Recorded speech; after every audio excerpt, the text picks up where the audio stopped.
You're still watching Ways now. On September 29th, the World Heart Foundation or Federation organizes World Heart Day to reduce global mortality from non-communicable diseases, which kill 41 million people worldwide per year. But to be more specific, cardiovascular disease are responsible for at least half of the NCD. That includes heart disease and stroke. Other NCDs counts cancer, chronic respiratory disease, and diabetes. How to prevent them, avoid tobacco and also alcohol use, unhealthy diet and physical activities could drastically reduce death by 80%. Be responsible and pay attention to your health. In case you're wondering how to take care of your health, I think one way is to just avoid alcohol completely. I think we're supposed to be having Jennifer on Zoom. Oh my God, I completely forgot my... Oh my gosh. Is she on Zoom right now? She's supposed to be on Zoom, please. Guys, help me check on Jennifer. She's supposed to be on Zoom. But quickly, let me hear your thoughts on heart health. Oh, health. Our hearts. You said the only thing that caught my attention in the whole story was when you talked about the fact that we have to abstain from alcohol. But in Nigeria today, who can actually abstain from alcohol? Very few people, with all the mental health issues that we have, the challenges. So you want to now complicate your issues by increasing smoking and alcohol? It's about excessive indulgence. Excessive, exactly. You have to be, it has as long to be as you have moderation and control. Absolutely. Over alcoholic consumption, a little bit doesn't do no harm. It doesn't. I say red wine is good for the heart. Yeah. Well, for those that are wondering what I will be doing for my heart health, on Saturday I got an invite to go run what is it, marathon at the Power Oil running stuff. It's going to happen from, I think I will be at Ikoyi Bridge. You're going to run from Ikoyi to my sister, I don't know. To Lekki. I saw testing, but you better not be there. I don't want to. But trust me, trust me, I will do as my power can take. It is just to be walking small. Well, you're going to see it through. Even if you're the last person that gets there. No problem, but I'm going to walk. You're going to see it through. I will try to see it through. That's impressive. No, let's rephrase. Osayiwa Mel will strut.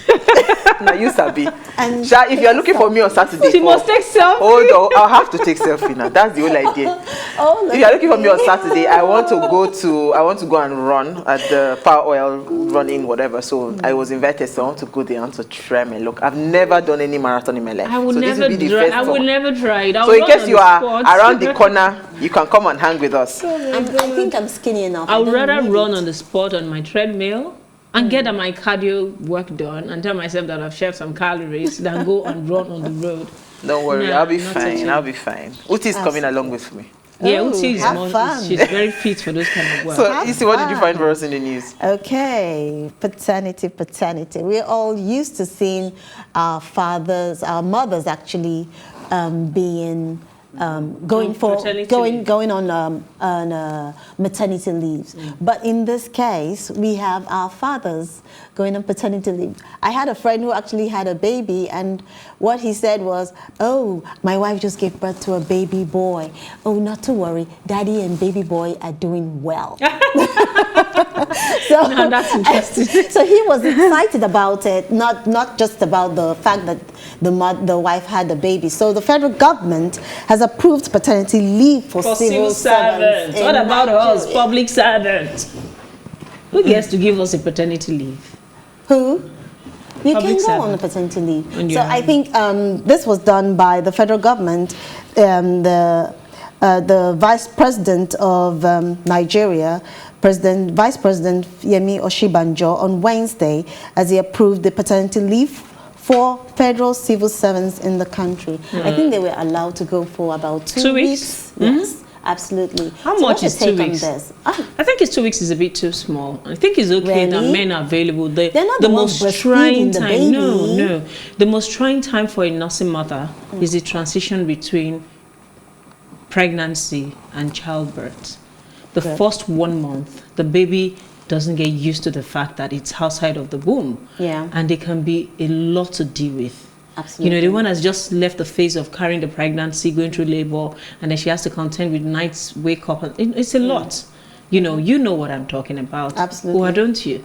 We could use a bit of help. When the man knows that he's not going to work, he could just stay a bit it could stay with you at night, and you can rotate the shifts of handling the baby. Maybe there's a breast of milk in the bottle and all those kind of things, and then women can sleep. So really, it makes sense. They could give them 1 month. It's better to do 1 month. That's what you're suggesting. Yes. I think so. 1 month. One month makes sense than 2 weeks. 2 weeks is a bit But at too least short. the mother has been given 3 months maternity. Yeah, so it's not about the mother. It's about the having nature. a support structure It's with the you. nature that would even force you to be I at home. understand that. I'm just saying that at least they got something. So we should be They grateful. should hold on to Thank you, what they federal government. have.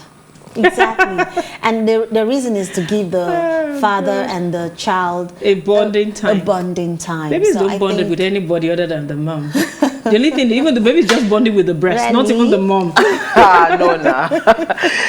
Let's hear your story. What I found in the news is another interesting story around COVID-19. And it says, federal government bans 2,000 people from traveling for evading COVID-19 tests.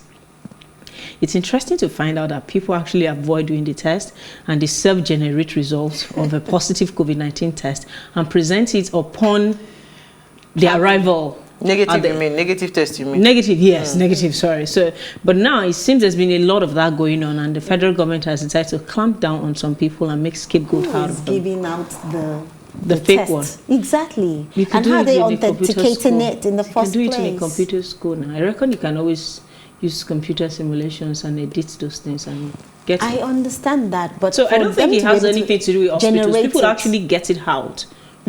Anyhow they do. before I it do not know. before it even became what it is today. I think there was a case of the UK stating that Nigerians always come in with fake what's it called, COVID tests. So it's not just about whether you generate it from the internet or you don't generate it.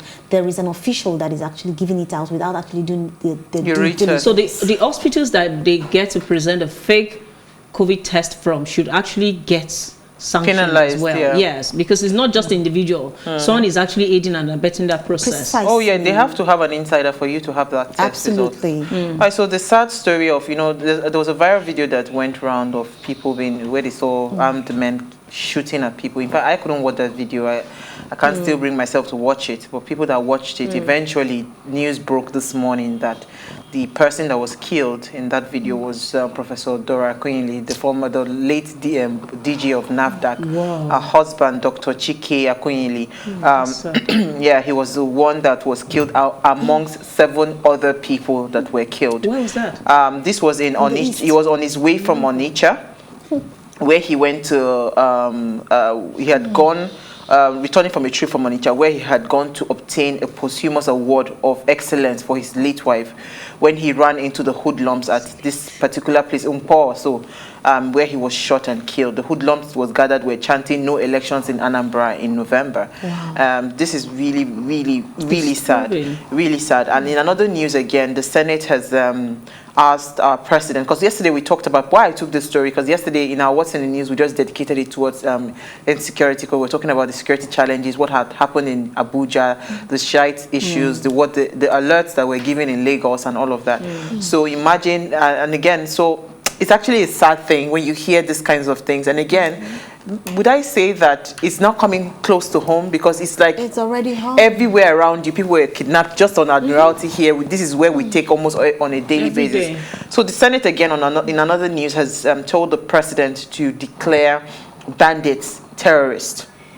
Right, they are asking the president to declare them as terrorists. Right, it's one thing for you to call these things that we're facing, call it what it is, so that you know how you can deal with it, right? It's not banditry anymore. Yeah, they asked the president to also wage total war against the criminals, including bombing all their locations to annihilate and eliminate them. So we don't know how this is going to happen, how this would work. I mean, I remember they were saying that the late, what's her name, Arumote, that pilot, the female pilot, that was her name. Yes. I mean, part of what she was doing was actually dropping bombs at the exact locations of the Boko Haram. That was how come she got killed. You know, Yeah. Boko Haram spot. So, I mean, it's not like these places where these bandits are camping. It's not like it's hidden to it's these hidden. people. So why are we not winning this war against it? It's so sad. We're just losing people unnecessarily. People are just dying unnecessarily. Like we're self-sabotaging ourselves as I a tell country you. when we look away from crime just because it affects some people when the right law takes effect. Yeah. It's very disturbing. All right, so we're going to take a break. When we return from the break, we would be talking communication, and hopefully we'll be able to find Jennifer. Stay with us. We'll be right back.